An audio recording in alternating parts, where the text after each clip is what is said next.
তেলের দাম বৃদ্ধি হওয়ার আগেই যেরকম বরাদ্দ পাইছি, দেখা গেছে যে এক দিন পাইছি 9,000 লিটার, এক দিন পাইছি হলো 4500 লিটার।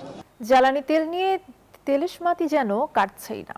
সোমবার থেকে ডিপো পর্যায়ে ডিজেল, পেট্রোল এবং অকটেনের বরাদ্দ বাড়ানোর সরকারি সিদ্ধান্ত মানছে না বেশিরভাগ ডিপো কর্তৃপক্ষ। এদিকে দাম বাড়লেও ফিলিং স্টেশনগুলোতে যেন নাজেহাল অবস্থা কাটছেই না। বিস্তারিত ডেস্ক রিপোর্টে। জ্বালানি তেল নিয়ে যখন বিপর্যস্ত স্বাভাবিক জনজীবন, তার মধ্যে বৃদ্ধি পেয়েছে দাম, তবুও মিলছে না চাহিদা মতো তেল। সোমবার থেকে ডিপো পর্যায়ে ডিজেল, পেট্রোল ও অকটেনের বরাদ্দ বাড়ানোর সরকারি নির্দেশনা থাকলেও মানছে না বেশিরভাগ ডিপো কর্তৃপক্ষ। খুলনায় আজও ডিপো থেকে চাহিদা অনুযায়ী তেল সরবরাহ করা হয়নি, মানা হচ্ছে না সরকারি নির্দেশনা। অন্যদিকে জ্বালানি তেলের দাম বাড়লেও পুরনো ভোগান্তি রয়ে গেছে। এদিকে সিরাজগঞ্জের বাঘাবাড়ী অয়েল ডিপো থেকে বাড়েনি তেল সরবরাহ। পাম্প মালিকরা বলছেন তেলের দাম বাড়লেও তেল সরবরাহ আগের মতোই রয়েছে।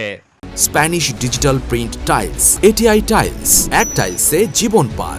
তেলের দাম বৃদ্ধি হওয়ার আগেই যেরকম বরাদ্দ পাইছি, দেখা গেছে যে এক দিন পাইছি 9,000 লিটার, এক দিন পাইছি হলো 4500 লিটার। তেলের দাম বাড়ানোর পরেও আমরা ওই রকমই পাচ্ছি। তবে নারায়ণগঞ্জের গোদানাইল, পদ্মা ও মেঘনা ডিপো থেকে সরবরাহ কিছুটা বেড়েছে, তবে তা চাহিদার তুলনায় খুবই কম। এদিকে নারায়ণগঞ্জের ফিলিং স্টেশনগুলোতে নাজেহাল অবস্থা, গ্রাহকদের ভিড় যেন কমছেই না। এটা আমাদের অভ্যাস হয়ে গেছে। আমরা বাঙালি জাতি, মানে মারি কয়টা খেতে পারো, যদি জোর করে দেয় সবগুলো খেতে পারি। সরকারের সাথে আমার প্রত্যাশা থাকবে আমাদের যে আমরা যেন ইজিলি আগের মতো তেলটা পাই আর কি।